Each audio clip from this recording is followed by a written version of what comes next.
Oliver is an ugly, disgusting nerd who became an orphan after watching his mother get ganked by a group of magicians. To avenge his mother, Oliver entered the Magic Academy while pretending to be weak. Despite being one of the strongest magicians in the world, Oliver's mother was very kind, caring, and she's very hot. She wanted to reform society to make it a better place, but she was betrayed by her best friends.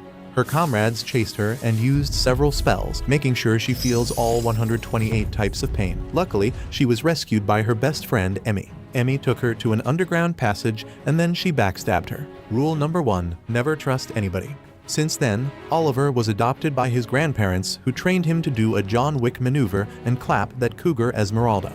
After turning 15, Oliver enrolled the Kimberly Academy, the most prestigious magic academy in the world. You know they're prestigious because they have a talking flower at the entrance. Not because he wanted to learn more magic, but because those who clapped his mother were teachers in that school. Vanessa, Francis, Enrico, Demetrio, Baldia, and Emmy, known as Esmeralda and the headmistress of Kimberly Academy, are all in his hit list. Oliver thinks about the promise he made to make the teachers pay for what they did. He makes his way through the gate of the academy and is greeted by a flower, who tells him that there is no business that can be conducted in Kimberly grounds. The flower tells him that the only way to get revenge of the fallen is to get a victory royale. But also, he needs to get a winner-winner chicken dinner in the academics, as only 80% of the students which enroll at the academy graduate, while 20% of them get consumed by their own magic. As Oliver walks towards the ceremony, he meets the side characters in the story and quickly engages with them. One of the students is a samurai who catches their attention with her attire and friendly demeanor, making them all stop and stare. Oliver wonders why he stopped, because the girl doesn't have that gi yacht. But they all stared at her even though she has done nothing. He thinks it could be her clothes or because of something he feels in his heart, like a premonition or fate. The girl turns around and rizzes him up with a smile, and the others before they all continue to the school building. They all arrive at the ceremony where there's a parade of magical creatures. A girl named Katie thinks that it's wrong for a troll to be among the magical creatures walking in the parade. A boy named Guy tells her that it's fine because it's a troll, a different species to human beings. Some trolls attack people and some people tame and train them to serve them. Katie gets upset by this because she believes that trolls are kind creatures and they're only aggressive because humans invade their territory. Guy argues that the trolls in the countryside destroy fields every year. He asks if it's okay for trolls to invade human territories. Katie argues that that piece of land used to belong to the trolls. Irritated by their Twitter arguments, a student named Pete stops them from arguing any further and tells them to take to Reddit. The two students apologize and let Pete continue his reading. He's trying to learn more about the creatures. He looks at them and compares them to the ones he sees in his book. Oliver tells Katie and Guy to talk about the matter later and maybe get to know each other first. They both agree, and as Katie is about to introduce herself when she gets hit by a spell. The spell is casted by another student, turning on Katie's legs on autopilot. Oliver, Guy, and Pete are confused and tell her not to run to the parade. However, she can't control herself. She tells them that she's trying to stop, but her feet are moving on their own. Oliver and Guy run after Katie to stop her. While Pete stands there, doing the Pikachu meme face, he's approached by a girl named Michela who asks him if there's something wrong. Pete doesn't know yet, but before long, he and Michela notice that the troll is walking towards Katie. Michela hurries to help Katie as well. Pete doesn't understand what is happening, but feels compelled to help due to peer pressure and runs after Michela. As Katie keeps running, the spell wears off, and she stops running right in front of the troll, and the magnet behind her back activates. Oliver and Guy become increasingly worried about her and try to run faster. The troll gets closer to Katie and raises its hand to hit Katie, but a voice yells at it to stop, and the troll immediately stops. The samurai, whose name is Nanano, appears in front of the troll and asks Katie if she can run, but Katie can't. Nanao tells her to stay where she is while she deals with the troll. She brings out her sword and gets ready to fight. Oliver and the other students arrive with their swords in hand, ready to fight as well. They think that Nanao fighting the troll is not a good idea and decide to attract the troll's attention. Michela raises her sword and uses a spell which electrocutes the troll, but the troll absolutely mogs them instead. They decide to do it together, but Oliver stops them. He doesn't think they can do it at all, even if they use their magic together. Guy becomes angry because he doesn't want to just watch Nanao get hurt. Oliver comes up with a plan and asks them to use wind magic. He asks them to create a strong wind and target the troll on its head. Michela tells him that a wind spell only is not enough. Oliver yells that there isn't enough time to waste and they should just do as he says.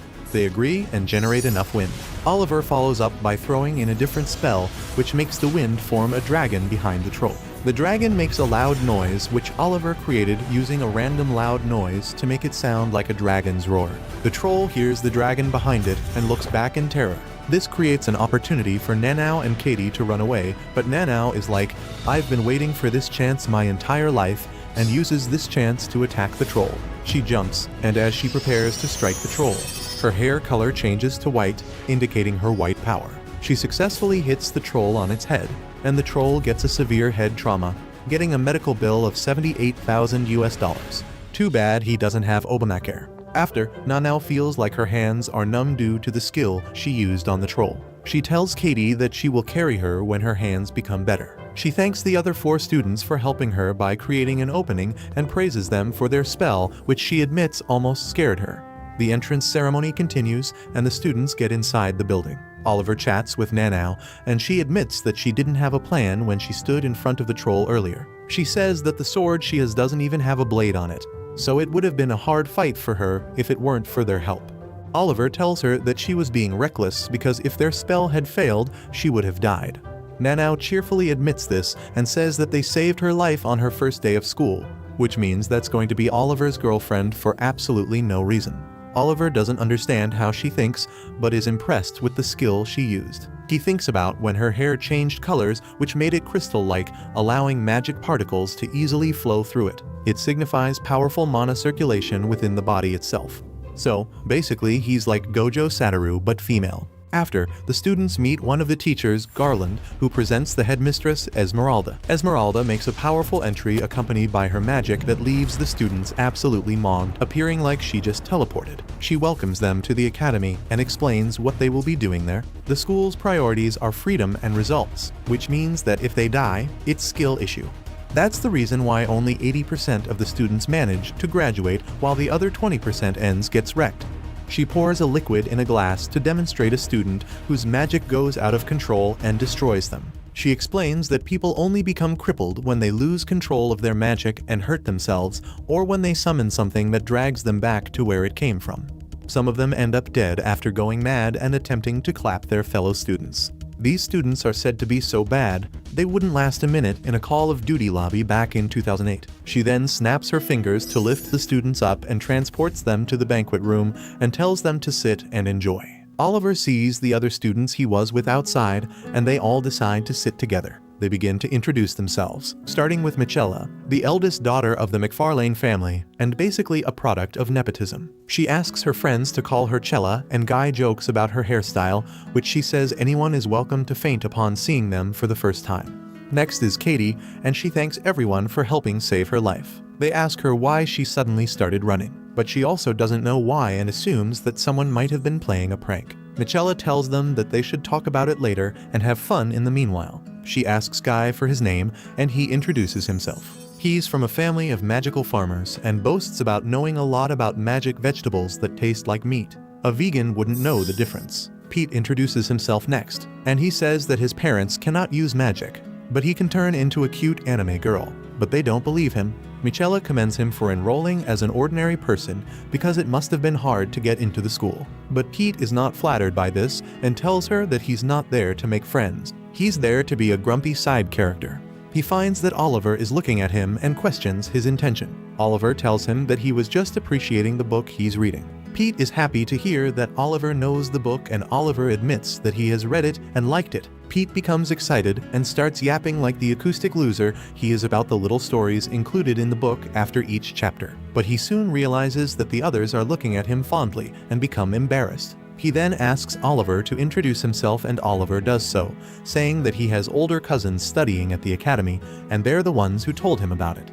Michella praises him for his dragon voice spell from earlier, and Oliver reveals that he's just channeling his inner Listen Al Gabe, and he's just built different. The last introduction is Neno. She gets up from her chair and begins by saying that she was born in a samurai family and she only came to this school through fate. She explains that all happened during a war in her country. She was leading 200 men against an army for 50,000 enemies.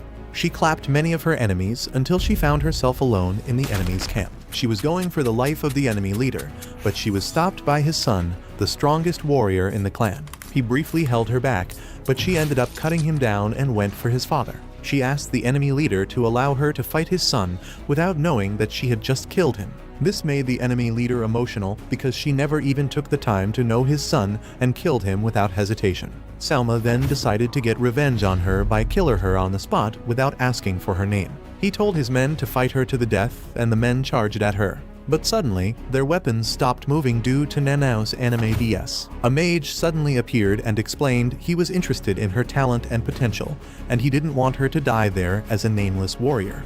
Nanao says that the mage was named McFarlane, and he's the one who invited her to join the school. Michela is surprised because her surname is also McFarlane.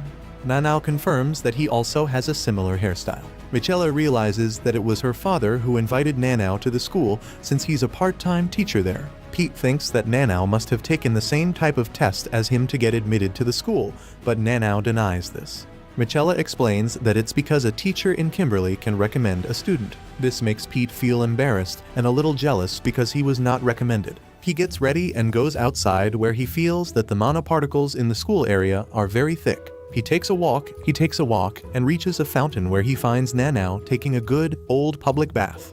He feels embarrassed and uses a spell to cover the area so that no one else sees her, except for him, of course. He reprimands her for taking a bath in a fountain that is in plain sight, but Nanao doesn't understand what the problem is. She tells him that she's purifying herself from the war that she was in before she came to the school. Oliver asks her about the scars on her back, and she tells him that she got them in the war. He turns around to look at her and remembers a similar moment he had with his mother. Oliver tells Nanao to purify herself quickly because someone might steal his game. She says that she's finished, but then finds that she didn't bring a towel to dry herself with. This prompts Oliver to offer her his jacket, and she thanks him for the favor. Oliver thinks about how she is an innocent-looking girl, but her body count amounts to thousands of men. The students then gather for class with Nanao now wearing her uniform. Oliver can't stop thinking about her earlier in the fountain, because he didn't bring his again to riz her up. The students quickly go to their first class, which is a sword art class. The teacher is Garland. He explains how a sword technique called one-step one spell distance works. He asks for 2 students to volunteer and demonstrate it in a duel. Nanao immediately volunteers and Oliver volunteers when he sees this. The teacher brings them into a small ring where they will duel while the other students watch. Before they begin, Garland casts a spell on their swords to make them safe. This is so that the students can't hurt each other while practicing. If a student ever removes the spell to harm another student during the duel, they will be punished. Garland explains that there is no time limit and that the match will end when one of them inflicts a fatal blow to the head or the chest on their opponent. Nanao asks Oliver to have an honorable match with her, and Oliver agrees. However, he doesn't think he should use magic in the battle since Nanao can't use it. He thinks that he'll just play around, giving her a handicap before calling it a day, but when the match begins, Nanao immediately uses everything she's got. This makes Oliver realize that he's wrong for playing it cool. She attacks him, and he's forced to use his magic to escape her attack. He tries to dodge every attack Nanao throws at him, trying to deflect the attacks instead of blocking them, but Nanao doesn't stop attacking. Oliver thinks about how Nanao has killed people before, and how she used the same sword that she's using against him. He wonders how many people she's killed, but while he thinks, Nanao comes after him. He blocks her attack, and she mutters something. She remembers something about the place and starts crying. Oliver doesn't want her to cry. He wishes he could wipe her tears away with everything he has. He repositions his sword, and Nanao thanks him for his concern, smiling at him. Suddenly, the practice duel becomes a real battle until one of them dies, but before they can do anything, Garland stops them.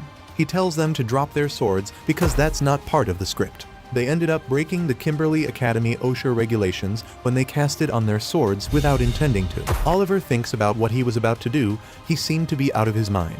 Garland asks them to go and rest for the rest of the class. As they leave, Nanao runs after Oliver to tell him that the duel was the most fulfilling thing ever. She regrets that they couldn't finish it though, and tells him that he should stop edging her. She asks Oliver to fight her again when they get the chance, with real swords, no lube, and no protection spells. However, Oliver refuses it because he doesn't want to fight a massive sword-fighting gooner like her. She asks why, and he tells her that he doesn't have to give her a reason. But he admits that he doesn't want to kill her, and he doesn't want her to kill him. He walks away, leaving her behind, and she begins to cry, wondering why Oliver is telling her skill issue. During lunch break, the students sit together and discuss their earlier class of spellology, which was full of surprises. The class was conducted by Francis, who looked down upon the students and told them that the only thing mages ever need is just their wands and nothing more. What she wanted to teach her students was that if they ever called themselves a mage, they should only solve their problems with magic, as she demonstrates by conjuring familiars with her wand. Guy feels that the morning classes were full of surprises and wonders what will happen in their next class, the magical biology, which Katie is excited about. Nanao looks sad after the incident with Oliver and doesn't interact much with the others. For the rest of the day, Oliver and the group get to attend 2 other classes. The first is magical biology, taught by Vanessa, who betrayed Oliver's mother. She immediately tells them to throw away their love for cute magical animals because they will be studying them, not make friends with them. The second class is magical engineering, which is being taught by Enrico. The next day in sword art class, the students ask Garland if he can use a spellblade. The teacher had figured that the students would ask this soon, so he explains it to them. There's a specific type of sword art called a spellblade. The spellblade is an ultimate technique that, when used within the 1 spell distance, will kill an opponent without fail. There are only 6 people who can use a spellblade in the world, making them the strongest. There are many people who work hard to create other spellblades, and others who work hard to invent ways to defeat the existing ones.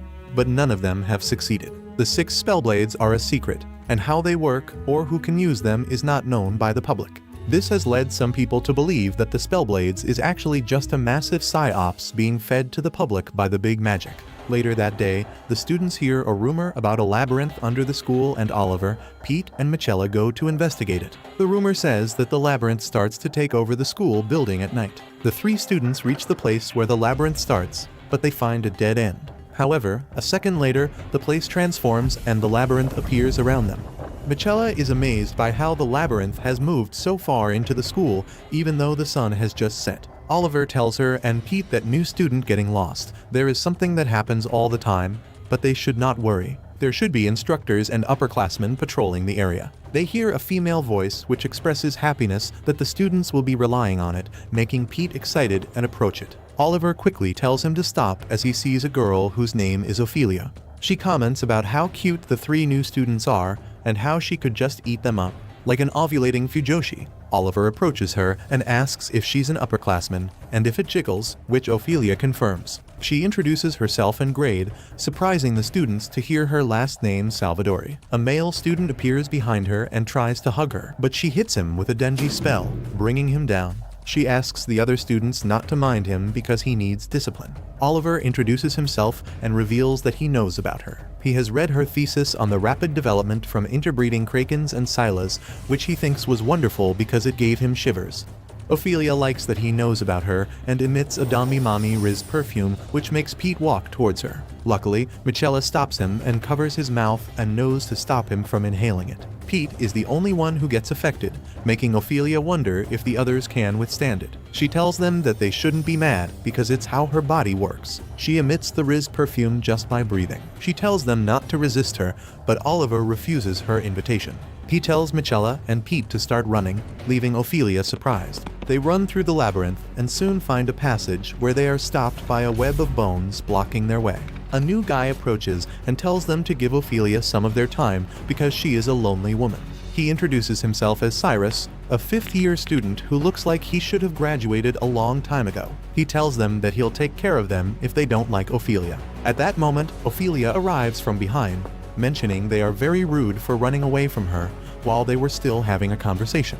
This puts them on edge again, and Pete starts to panic. Oliver holds him and tells him to calm down, but he wants to draw his sword. Oliver tells him to stop because if he does, they'll never make it out. As they wait, Ophelia begins to talk to Cyrus, berating him for desecrating the corpses of the people he kills. Cyrus tells her that what she does is far more disgusting, as he refers to her as the Salvadori succubus.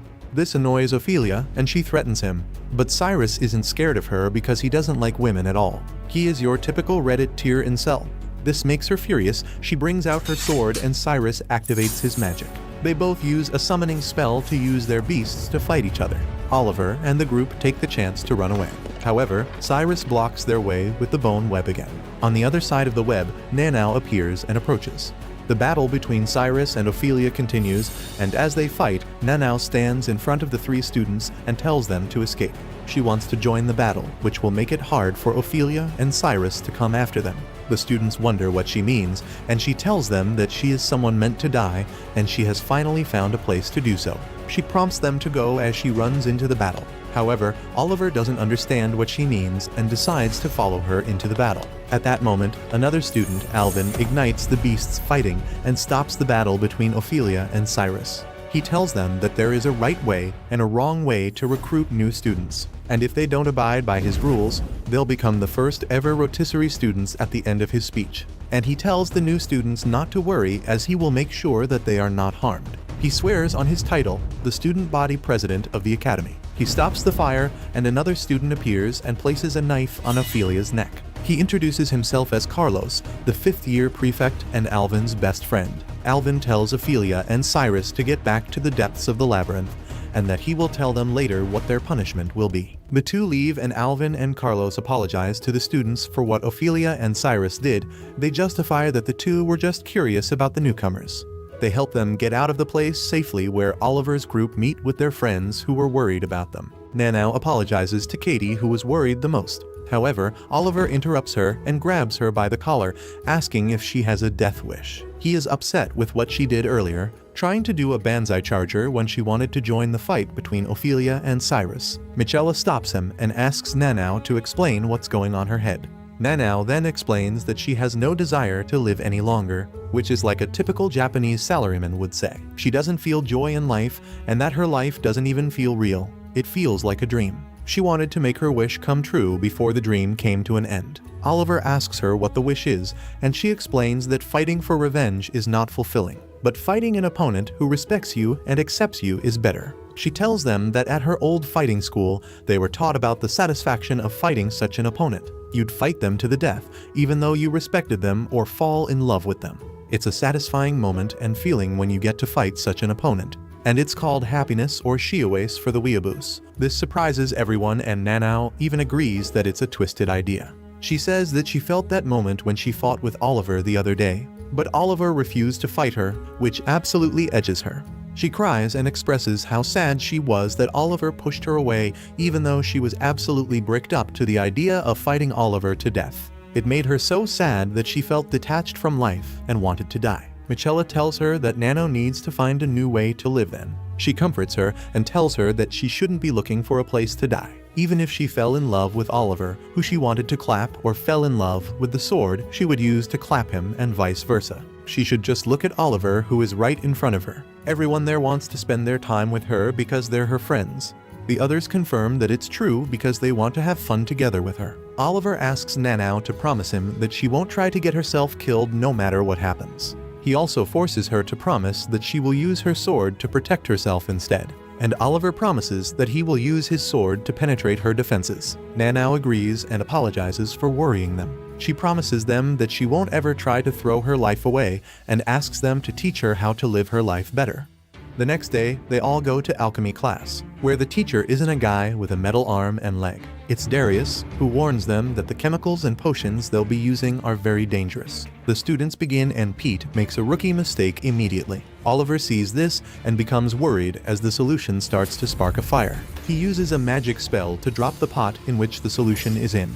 He covers the pot with his body, and a small explosion occurs but doesn't harm anyone. The students in class are shocked, and Darius is impressed. He tells Oliver that he handled it perfectly and asks for his name. Oliver tells him, and Darius continues to praise him for his efforts. However, he tells Oliver to choose his friends carefully, which annoys him. After class, Darius meets Oliver in the hallway and asks him to come see him as he has something to talk about. Oliver follows him, and the teacher takes him through a path in an area with a red light. He tells him that they are recovering the research of an exceptionally talented student who died due to skill issue. Oliver asks if the student was consumed by the spell, and the teacher confirms. He says it's the best death any mage can ask for. It helps them a lot, because those who die leave something behind which helps them with new research and their spirit propels them forward. As they're walking, they get attacked by monsters which Darius immediately put down. Oliver is impressed by Darius' power because he beat all the monsters without breaking a sweat, but Darius tells him not to praise him because sucking off of him won't make him an elite student. They continue to walk and come to a cave with a magic circle in the middle with lit beacons around it. In the middle of the circle is a light portal which the teacher refers to as a gate which the monsters use to enter through. He tells Oliver that monsters who come from the gate eat each other, and the ones which they saw earlier were the survivors. They walk closer to the circle and Darius deactivates it. Oliver asks Darius if he was involved in the troll accident on their first day at school. Darius asks him why Oliver thinks he was involved. Oliver reveals that he has found evidence that Darius had planned with a student to make the troll attack someone so that he could get rid of it. Darius doesn't deny this. He only says that Oliver must be special to have been able to uncover that. However, Oliver doesn't understand why Darius did this. Darius replies that he was doing it because his greatest dream is to eliminate stupidity from within the human race. Since the beginning of time, society has always consisted of 1% geniuses, while the rest are TikTok watching, Fortnite playing morons. Bro really thinks he's Elon Musk doing a Neuralink challenge and wants to change that by changing human intelligence itself. However, to be able to do that he must get demi-human samples for research, and the troll is one of them. Darius wants Oliver to help him in his research because he thinks that Oliver doesn't have any talent of his own. He's just an average mage who never accomplished anything. Oliver doesn't appreciate the assessment the teacher has done on him. Darius tells him that he is still worth talking to because he can do anything and will make a good assistant. Oliver asks him what Darius was doing in the year 1525 on the 8th of the 4th month. Darius is not fazed by the question. He instead asks Oliver how much he knows. Oliver refuses to answer the question because he's the one who asked first. Darius asks if Oliver has been targeting him from the beginning and realizes that some relatives of the woman he killed are still alive. Oliver thanks Darius for never changing his character because it makes it easier to still hate him. He reaches for his sword and asks Darius to get ready since they're already within the 1 spell distance. Darius becomes furious and draws a knife. He manages to slash Oliver's neck while Oliver cuts him on the chest. However, Oliver reverses the outcome using the 4th spellblade named Angustavia. With this Doctor Strange anime power, Oliver can watch every possible outcome of the fight. He knows that Darius' skill is far superior to his because in all the scenarios Darius will kill him. However, Oliver thinks that since the future isn't already set and can't be predicted, there must be a future where he wins against Darius, just like the plot of Infinity War. All he needs to do to win is to find that one scenario which he doesn't get cut, because it will certainly take him to the future in which he wins over Darius. He uses the technique to find the possibility that he wants and runs towards it. Because of this, he manages to dodge Darius' attack and uses the spellblade again. He successfully cuts Darius' hand and brings him down. He asks Darius why he just stood there instead of running away. Darius thinks about Oliver's spellblade and is confused because it's Oliver's mother ultimate spell. He doesn't understand how he can use it because it should have disappeared 7 years ago. Oliver replies that there are some things that Darius has taken away from his mother, but there are some things that he wasn't able to take. That's when Darius realizes that the woman he killed was Oliver's mother. Oliver confirms, saying that it's a good thing that he doesn't look like her because it would have ruined his plans. He tells Darius that a pain spell can only reproduce pain that the caster has experienced. So, he will make sure to make Darius feel the same pain he did to his mother. And the only way to stop it is if Darius tells him the right words. And if Darius doesn't say those words, Oliver will torture him the same way that Darius tortured his mother. This terrifies Darius. Oliver tells him to start searching for the magical words to make him forgive him for what he did. Darius tries to ask Oliver to wait, but Oliver uses a spell to cause him immense pain for a brief moment. Darius asks Oliver how he could do such a thing to his own teacher, and if he wants to make an enemy of the entire school. Oliver doesn't answer him, he just casts another pain spell on him, which throws him to the ground, screaming in pain. Oliver asks Darius if he has found the words yet, but Darius hasn't. He apologizes, but then blames Oliver's mother for all of it. This causes Oliver to continue torturing him repeatedly. All Darius can do now is wheeze in pain with no words to say. This makes Oliver so angry that he starts yelling at him to say something. He hasn't tortured him even half the way Darius had tortured his mother. It infuriates him even more to think that Darius can only withstand just some of the pain he dealt his mother. Darius begins to cry when Oliver asks him to say the words he's waiting to hear. He asks Oliver to kill him, and Oliver decides to do so. Seconds later, Oliver's cousins appear behind him and ask if it's over. He confirms and asks Shannon, who he refers to as sister, to not get any closer because it'll make her dirty. Gwyn asks Oliver how his body is holding up to the Spellblade, and Oliver tells him that he only used it twice, and that if he had used it for the third time, he would have died. Gwyn forbids him to ever use it 3 times and says that he can only use it when it's necessary. He promises that he and the others will help lead his way for his mission. Another student appears and refers to Oliver as my lord. Her name is Karst, and she helps get rid of Darius' body. Karst is Oliver's bodyguard and swears her loyalty to him. After some time, Gwyn calls out some comrades to assemble in front of Oliver. He presents him with a mask as a part of his coronation. Oliver puts on the mask, and Gwyn asks him to rule and guide them until all the people who betrayed and killed his mother are dead. Oliver agrees and promises to kill every one of them while the memory of his mother's death is still playing in his mind. He managed to bring one of them down, but 6 remain, and he won't let them survive. After returning, Oliver notices something weird about Pete's behavior and body and asks to talk to him privately. He takes him to a greenhouse and asks if he changed of gender. Pete confirms, saying that he had a dream and when he woke up, he was a girl. Oliver tells him that he has special type of body in the magic world. He's a reversee, a person who can switch back and forth between genders. Pete is surprised to hear this, but Oliver continues to tell him that there were signs. Things like Pete not being comfortable around friends of the same gender and feeling uncomfortable about his sexuality. Nevertheless, Oliver congratulates him because now he can clap his brains out. Oliver then leaves and goes back to the labyrinth to check on Gwyn and Shannon. While looking around, he meets Ophelia. He becomes alert and tries to draw his sword, but stops when Ophelia tells him that she's not in the mood right now. Since he can resist her perfume, she asks him to sit with her because she wants to talk to someone. They chat for a bit, and Ophelia compares Oliver to Carlos because they behave in the same way. They both have the tendency of exploring places they aren't supposed to. She asks what Oliver thinks about Carlos, and Oliver responds that he thinks Carlos is a person who cares about others. However, Ophelia reveals that it's his hobby and he will meddle in people's business if they're not careful with him. She gets closer to Oliver and thanks him for having a talk with her, but warns him to not go on too many adventures while touching his face. She tells him to stay in the school building and study like he's supposed to, especially in the next few months, and she leaves. Oliver goes on his way to meet with his cousins. Oliver tells Gwyn why they met at a weird place last time, and Gwyn explains. The last time they met, Carlos was with them. Gwyn explains that Carlos isn't exactly their comrade, but he has a long history with him. Gwyn tells Oliver to think of the place as his home and train there as he likes. They give him tea, and Oliver tells them that he met Ophelia on his way there. Shannon wants to know where he met her, wanting to go and meet her too. But Oliver tells her that she already left, and Gwyn tells her that she shouldn't try to chase after her because she won't catch up. Gwyn tells Oliver that Ophelia is dangerous, but she and Shannon have known each other for a long time, making Oliver wonder if they were friends.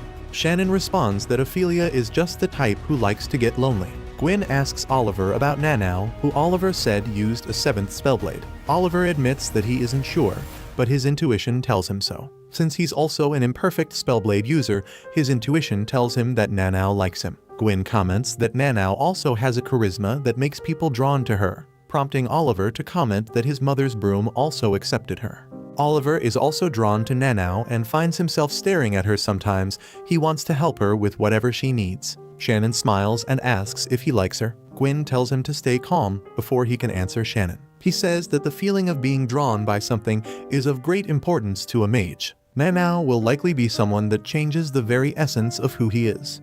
Oliver must leave all the feelings that he can't express in his heart and be himself. He must stay loyal to Nanau in his own way, and Oliver agrees to this. Later that day, Oliver and his friends decide go camping in the labyrinth. Oliver warns them to stay safe at all times.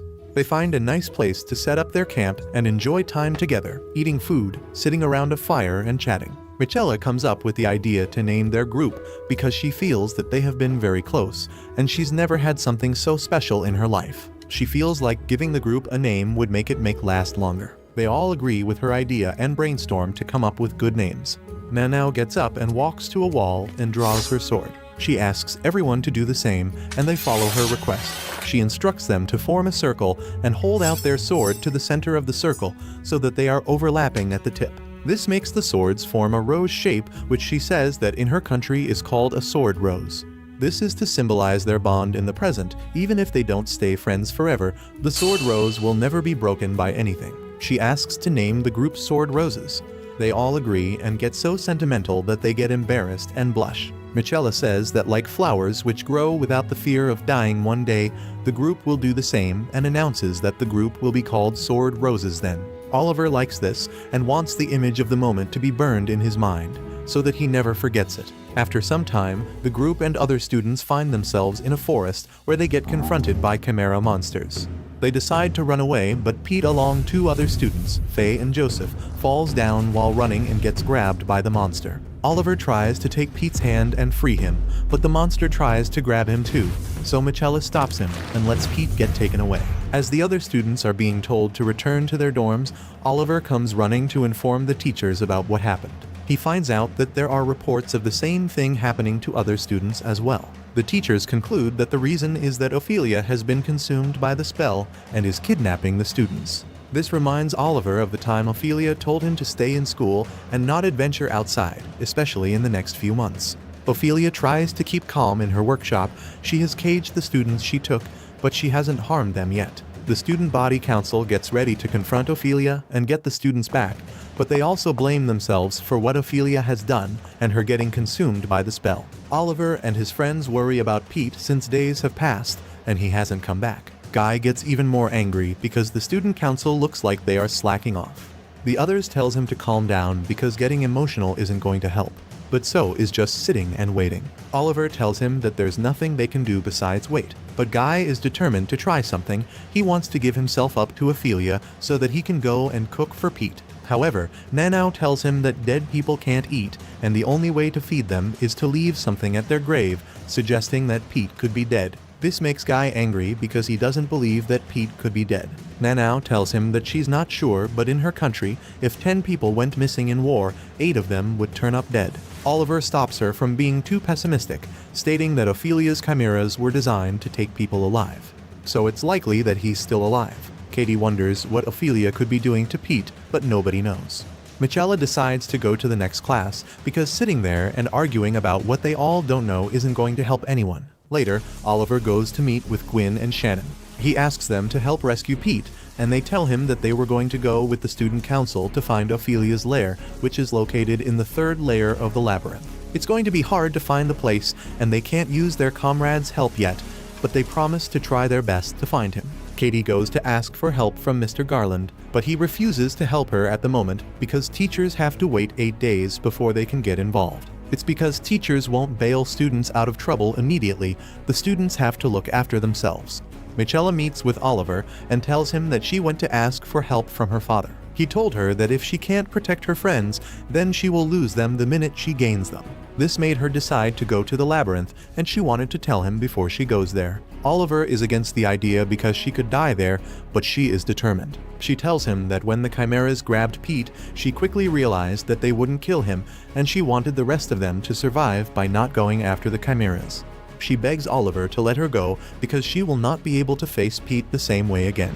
Oliver decides that he will go with her, but she refuses. If the others find out that the two of them were going, they would follow behind as well. Milligan appears, her hair covering her left eye, and tells them that all they're doing is deciding whether one or both of them will die. She asks to talk to them at the greenhouse, along with Katie. Oliver doesn't understand why Katie is selling herself to Milligan, but Katie says that if that's what it takes to save her friend, she will do it. Milligan praises them for their friendship, that they are willing to sacrifice themselves to save each other. Oliver asks to rescind the offer that Katie made to Milligan because she didn't even consult with her friends first. He asks Milligan what the chances of Pete surviving at the hands of Ophelia are since Milligan and Ophelia are the same year. Milligan tells him that she knows what kind of a person Ophelia is and what is happening to her at the moment. And knowing what kind of a person Pete is, she estimates that he only has a 20% survival chance.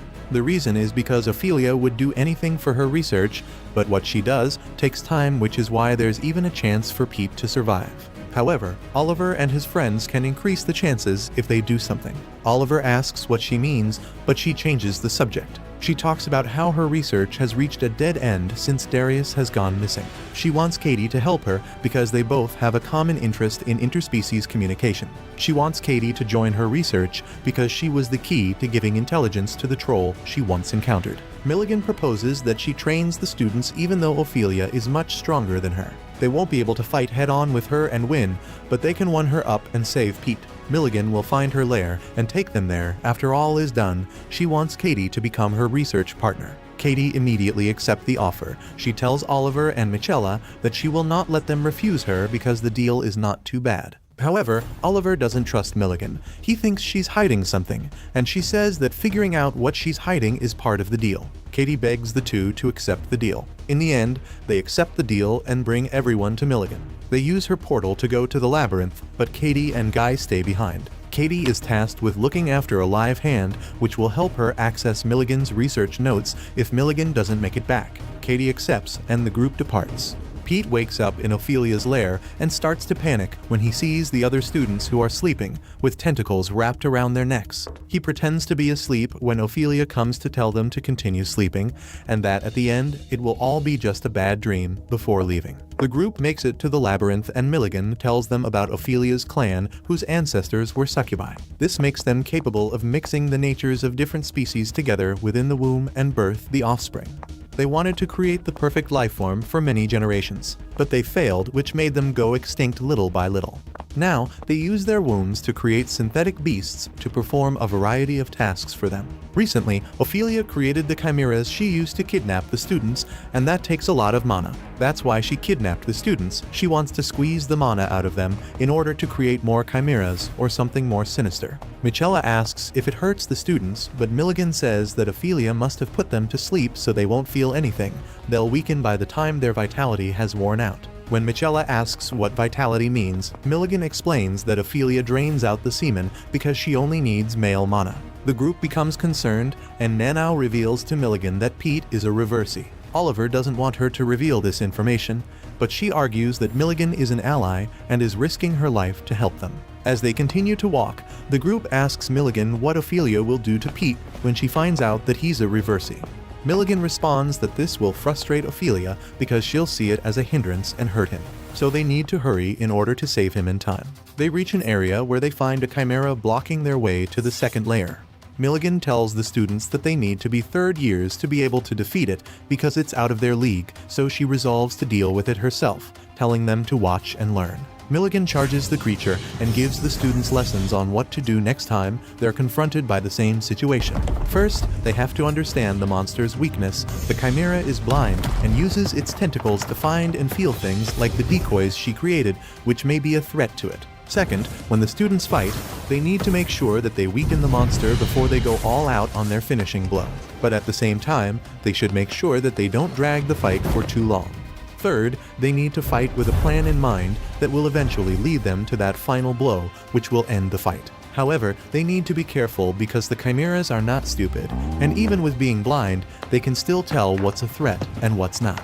Milligan says this as she stops rushing the monster and walking as simple as the decoys she created. She explains that the chimera has recognized the pattern of movement made by the decoys, which she imitates to fool the chimera. The chimera doesn't touch her because it thinks she's not a threat, allowing her to get closer to it and deal her final blow. The students are impressed because she made it look easy. She tells them that it might have looked easy, but doing all the steps on their own without each other's help is the difficult part. They need to work together to make it work. Nanau chooses to do the last step, which will bring about the end to the chimera. She encourages the others to try their best because they worked together before and they won. Milligan agrees because if they hadn't won in the past, she wouldn't have tried to help them. Michella tells Nanau to stop trying to be the one who puts herself in danger for others. They will do all of the 3 steps together, and Nanau understands, telling Michella that she will try her best to think better going forward. Milligan then tells them that they will enter the second layer of the labyrinth, which is a forest. They make it there and walk for a very long time till they reach a cave. In the cave, they take rest, and while the others are sleeping, Milligan and Oliver sit around the fire. Oliver can't sleep because he's worried about Pete. Milligan asks him why they are risking their lives for Pete even though they haven't known him for that long. Oliver tells her about the first time he met Pete and the others during the entrance ceremony. When Katie was in trouble, they all came together to help save her life. He says that Pete was non-magical and must have been scared by the situation, but he didn't run away even though that would have been fine. He helped them save Katie, and now they want to help save him too without running away. Milligan thinks this is a beautiful thing for their friendship. She likes it, but she isn't interested in any of it. She is only interested in Oliver. She doesn't understand how he is an average mage, but still the same as Nanao and Michela. Both the two girls were born in extraordinary places or families, while Oliver is just another student with no special talent. She thinks that something must have happened in his past to make up for his lack of talent, that it led him to where he is now. Oliver becomes wary of Milligan, but she says that she's not going to ask what it is that happened to him. She just worries for him more than she worries for the others. The next day, they all prepare to go to the third layer by taking a boat and traveling through a lake. Oliver telepathically tells MS Karst, who has been following them since, to go back to the surface because he's going through a lake now. Ms. Karst understands as she watches him get ready to leave. Milligan gives the group another lesson before they leave. She shows them the lake walk, which allows her to walk on water. She explains that the technique requires a mastery of all the fundamental elements of special magic. She asks Michela and Oliver to give it a try because they know about it. Oliver thinks that he can't do it because he was told the first years are not equipped enough to use it yet. But Milligan tells them to try it even if they fail. When Oliver and Michela hesitate, Nanao rushes to try first, but she sinks to the bottom and becomes bummed out because she wasn't able to figure it out. Oliver goes in next and thinks about how he'll pour his mana onto the water's surface and distribute his weight evenly on both of his legs. This works and he's able to stand on the water. Milligan tells him to walk then, and he remembers his mother who would glide on the water's surface as if skating on ice. She told him that he'd be able to do it someday too. Oliver uses the same technique his mother used and glides on the water, which impresses his friends. He asks Nanao to join him, and she does, finally able to stand on the water and walk on it as well. Milligan prompts Michela to join them as well, and she does so successfully. This makes Milligan feel responsible for their lives and wishes that they could return back safe. After, they take the boat and travel across the lake. They discuss the spell that Milligan has used to create wind around the sails of the boat to move it accordingly. But at that moment, they find skeletal remains of the beasts that Cyrus has collected. He appears and immediately blocks their way, making Milligan stop the boat before they crash into him. He asks why they're there, and when Milligan tells him, he becomes hostile. He tells them that if they want to end up dead, he should clap them himself so that he can use their corpses in his research. The students panic and try to draw their swords, but Michela asks to cooperate with him. She says he doesn't have a reason to be on the third layer either, so he must be there to be the first to get Ophelia's research results. However, Cyrus denies this. He has no interest in Ophelia's research. Milligan then assumes that he's there to be the last one to see her alive, but Cyrus denies this too. He says that he's there to attend Ophelia's funeral. Milligan asks him why he's making a fuss if he's just there to attend a funeral. She asks this as she prepares a spell behind her back, which Oliver notices. But she doesn't use the spell because a water chimera appears from the water and attacks Cyrus' monster. Milligan pretends to want to fight with the chimera, but activates the wind spell again and leaves the scene, leaving Cyrus to deal with the chimera alone. Later, when everything's calm, Milligan thanks Michela for buying them time. Nanao asks Oliver what Milligan meant when she asked if Cyrus wanted to be Ophelia's last visitor. Oliver tells her that when someone has been consumed by the spell, one person is allowed to visit them to witness their death. They continue their journey and arrive at the island where Ophelia is and rescue Pete. Pete later wakes up and sees that his friends have saved him. Oliver rushes to hug him and tells him that he did great by staying alive. Pete becomes emotional and cries. They ask him how he managed to escape, and he tells them the story. When he was still in Ophelia's workshop, Joseph woke up and they started talking. Joseph figured out that Pete had changed into a girl because Ophelia's perfume didn't affect him. Pete asked him to help him escape, but Joseph stopped him from talking too loudly because if Ophelia found out about his identity, she would clap him. He told Pete that the situation could be taken advantage of though. He cut himself on the stomach and stuck his hand inside, which scared Pete. He pulled out 3 orbs, which were an explosive, smoke, and distress orbs that he gave to Pete to use and break out of the place. He could also use them to call for help after waiting for Ophelia to leave the workshop. Joseph told Pete that he was entrusting him with his life and asked for his name. After some time, Joseph stopped sensing Ophelia's presence in the workshop and told Pete to get ready to put their plan in motion. Pete used the explosive orb to destroy the cage they were in and used the smoke orb to get away from Ophelia's chimeras that were guarding the place. He found his way out of the place and used the distress orb to create a signal for someone to find him. However, while doing that, he fell to the ground, which he slowly got sucked into. He started to think about his friends and how he didn't want to die there. Luckily, he was found by his friends who saved him. Right then, Ophelia appears in front of them and pulls out a knife to fight them. She asks Milligan what she's doing there, and Milligan tells her that she just wanted to help her underclassmen save their friends. She explains that they aren't there to interrupt what she's doing and asks to be let go. But Ophelia tells her that she's no longer human and won't be able to sympathize with her because she has reached the pinnacle of her clan's magic. She begins to chant an incantation, and Milligan tells the group to start attacking her before she finishes her spell. However, even with their efforts combined, they can't do anything to Ophelia as her tentacles defend her while she continues to set up her spell. Gwyn and Shannon witness Ophelia's spell come to life from afar, creating a large dome around her and the others, making Shannon become worried for Oliver. As the spell continues to encapsulate the whole place, Ophelia's tentacles continue to fight against the students. After her spell is complete, the dome becomes completely cut off from the outside world. It's a grand area, which is the greatest and most impressive magic feat achieved by someone who uses a single magic. Milligan is impressed that Ophelia was able to achieve grand area at such a young age, even while being consumed by the spell. Two other students appear. One of them is Michella's relative named Stacy. The other is Lynette. They came there to save Faye, Stacy's attendant. Milligan briefs all of them that they are currently inside Ophelia's womb and that she has rejected the idea of creating a new life form. Instead, she has taken another idea, creating Endless Chimera. They will no longer be able to leave the area unless Ophelia lifts the spell or dies. The students get ready, and Milligan tells them to get into their true forms to use all their power. She asks Lynette to put a barrier around them, even when Lynette says she's not confident in her skills. Once inside the barrier, Oliver tells them that Michella and Milligan are the key to their attack with their firepower, and that the rest of them have to make sure that Ophelia or her chimeras don't get close to them. They all agree, and Michella and Milligan uses their fire magic to attack some of the chimeras, which amuses Ophelia. Milligan goes to taunt and mock Ophelia about her past. She tells her that the reason she refuses to die now is because she's trying to hold on to life because of her first love. She compares her to a swamp snake falling in love with a unicorn because she liked Alvin. This angers Ophelia, who screams for her to shut up. But Milligan continues that even if she and Alvin had worked out, she would have just stolen his seed and never loved him because that's the kind of person she is. This infuriates Ophelia even more. She sends her chimeras to go after Milligan, but Milligan and Michella burn all the chimeras down. Milligan tries to get closer to Ophelia, but Ophelia quickly grabs her with one of her tentacles. The motion makes Milligan's hair reveal her left eye, and Ophelia makes eye contact with her. This causes her to turn into stone. Milligan is happy to see that Ophelia is still human and is affected by her eye, but Ophelia breaks off the spell, revealing that the magic doesn't work on her anymore.